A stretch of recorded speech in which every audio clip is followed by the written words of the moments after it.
नमस्कार दोस्तों, आपका स्वागत है मेरा इस चैनल में जिसका नाम है मनी लेंस। मनी लेंस में हम बातें करते हैं शेयर मार्केट से जुड़े हुए खबरों के बारे में। तो चलिए शुरू करते हैं।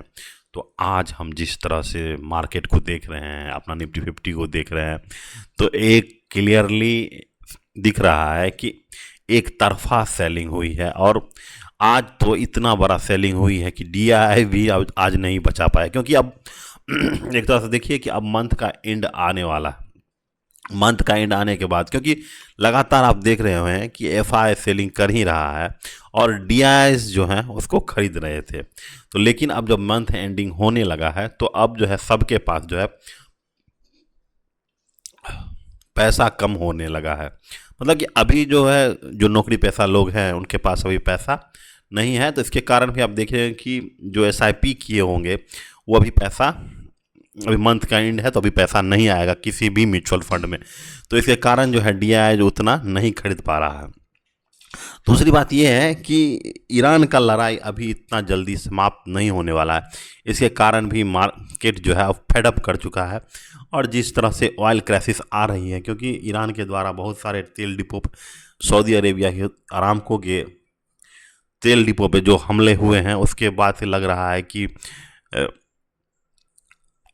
ऑयल का प्राइसेज और ऊपर की तरफ मूव करेगा। तो इसके लिए भी मार्केट में एक थोड़ा सा ग्रिम सिचुएशन चल रहा था। दो तीन चीज़ें हैं उसके कारण जो है मार्केट पूरा जो है आज 3.5% के आसपास नीचे गिरा है। खासकर निफ्टी 50 गिरा है, तो देखिए 23,000 के आसपास अभी ट्रेड कर रहा है। तो 2-3 दिनों से जो हमारा निफ्टी 50 ऊपर चल रहा था, जो रिकवर कर रहा था धीरे धीरे, वो एक ही दिन में सारा चीज़ जितना भी रिकवरी था वो लूज कर गया। तो अभी फ़िलहाल एक चीज़ आप देखिए कि मार्केट में फ़िलहाल स्ट्रेंथ नहीं है। कोई भी छोटी सी घटना होने के बाद आपको लगेगा कि मार्केट 2-3% नीचे बंद होने लगा है। लेकिन एक चीज़ देखिए, वहीं पे आप देखिएगा कि इंडिया विक्स आज जो है 12 से 21% ऊपर चला है।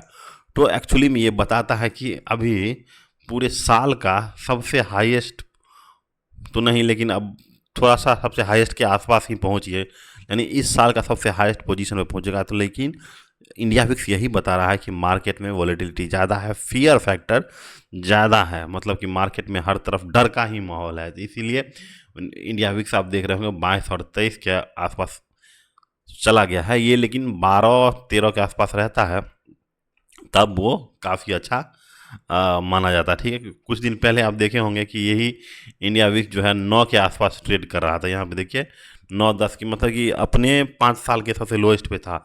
वहाँ से अचानक से ये इंडिया विक्स 25-30 पे जाके बंद हो रहा है। तो यानी मार्केट में वॉलेटिलिटी ज़्यादा है। लेकिन एक चीज़ और आज देखने वाली बात थी जब मार्केट में, क्योंकि गोल्ड का प्राइस जो है, गोल्ड, सिल्वर और कॉपर जो है एक तरफ से क्रैश कर गया। यहाँ पे देखिए गोल्ड जो है देखिए 4.5% क्रैश कर गया है, सिल्वर 6% और कॉपर 1% के आसपास क्रैश किया है।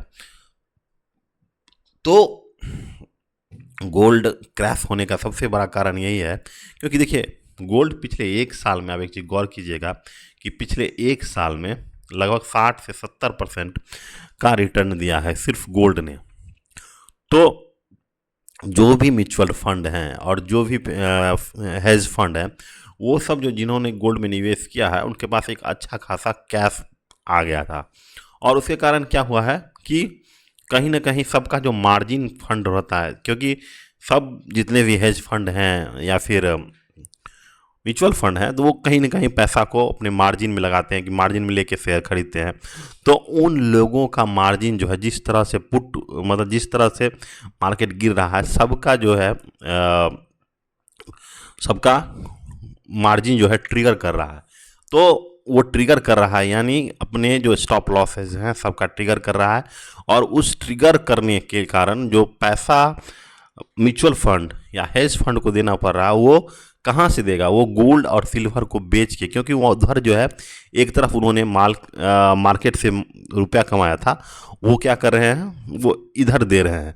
मतलब जो मार्जिन कॉल है उस तरफ दे रहे हैं, मार्जिन कॉल जो ट्रिगर कर रहा है उसकी तरफ दे रहे हैं, जिसके कारण क्या हो रहा है कि गोल्ड सिल्वर में सेलिंग आ रही है। दूसरी बात ये है कि आप यहाँ पे देखे होंगे कि जेरोम पावेल के द्वारा जो इंटरेस्ट रेट बढ़ाने की बात कर रहे हैं, जो कि बोल रहे हैं कि अब जो है इंटरेस्ट रेट बढ़ने वाला है, यानी मार्केट में इन्फ्लेशन जो है वो आने वाला है। इसके कारण क्या हो रहा है कि इन्फ्लेशन अगर आएगा तो कहीं ना कहीं डॉलर मजबूत हो रहा है। ठीक है, डॉलर मजबूत हो रहा है क्योंकि देखिए इंटरेस्ट रेट अगर अमेरिका का बढ़ेगा तो ऑब्वियस है कि लोग जो है लो इंटरेस्ट रिजिम से शिफ्ट होकर हाई इंटरेस्ट रिजिम की तरफ जाते हैं। तो अगर मान लीजिए 3-3.5% के आसपास अगर गोल्ड अगर 3-3.5 के आसपास अगर डॉलर रिटर्न दे रहा है तो ऑब्वियस है कि हर कोई जो है गोल्ड और सिल्वर से पैसा निकाल के कहाँ चले जाएगा, डॉलर की तरफ मूव करेगा। तो डॉलर की तरफ मूव करेगा तो कहाँ का पैसा जाएगा, क्योंकि गोल्ड और सिल्वर में पैसे ही पैसा बना चुके थे, उसके कारण क्या होगा, गोल्ड सिल्वर से पैसा निकल के अब जो है डॉलर की तरफ पार होगा, यानी अमेरिकन बॉन्ड खरीदा जाएगा, डॉलर खरीद के रखा जाएगा। तो इसके कारण क्या हो रहा है कि गोल्ड और सिल्वर में सेलिंग हो रही है। और गोल्ड और हाँ, एक चीज़ और सब समझ लेना है कि गोल्ड और सिल्वर में जो क्रैश आया है 5% का, तो हम लोग यानी इंडियन लोगों के लिए उतनी बड़ी राहत की खबर नहीं है कि हमको अगर 5% गिरा है तो गोल्ड तो हम लोग को भी 5% गिरना चाहिए हमारे पैसा में, लेकिन ऐसा नहीं होगा। क्यों नहीं होगा, क्योंकि आपका जो रुपीज़ है वो भी तो गिर रहा है। पहले 92 के आसपास था, आज अगर देखा जाए तो 93 के आसपास होगा। देखिए देखिए एक मिनट, डॉलर देखिए 93 पे पहुंच गया, जो कभी 92 के आसपास था वो अब जो है रुपीज़ हमारा ऑल टाइम हाई 93 पे पहुंच चुका है। तो ये बताता है कि हमेशा जो ये बता रहा है कि रुपीज़ लगातार वीक हो रहा है, और रुपीज़ लगातार वीक हो रहा है और गोल्ड क्या हो,